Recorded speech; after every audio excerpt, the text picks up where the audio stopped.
মহানগৰীত এগৰাকী ৰিক্সা চালকৰ হাতত পিস্তল। বিহাৰত অপৰাধ সংঘটিত কৰি আহিছিল গুৱাহাটীলৈ।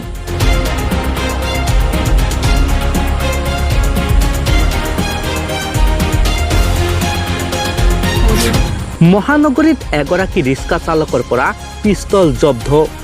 পল্টন বজাৰ থানাই আটক কৰে ৰিক্সা চালকজনক। ঘটনা সন্দৰ্ভত তদন্ত আৰম্ভ কৰিছে পল্টন বজাৰ আৰক্ষীয়ে। ধৃত ৰিক্সা চালকজনৰ নাম অজয় কুমাৰ প্ৰসাদ। অজয় কুমাৰ প্ৰসাদৰ ঘৰ বিহাৰত।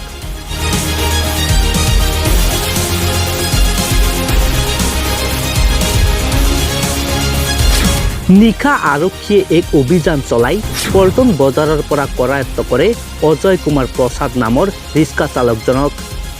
ৰিক্সা চালকজনৰ পৰা আৰক্ষীয়ে উদ্ধাৰ কৰে 5টা সজীৱ গুলীসহ এটা পিস্তল।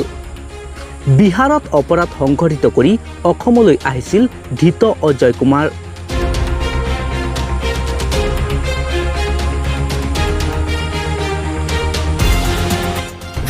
গুৱাহাটীতো ৰিক্সা ভাড়াত লোৱা ব্যক্তিক পিস্তল দেখুৱাই ধন দাবী কৰাৰ অভিযোগ আছিল অজয় কুমাৰৰ বিৰুদ্ধে। ঘটনা সন্দৰ্ভত পল্টন বজাৰ আৰক্ষীয়ে অব্যাহত ৰাখিছে তদন্ত।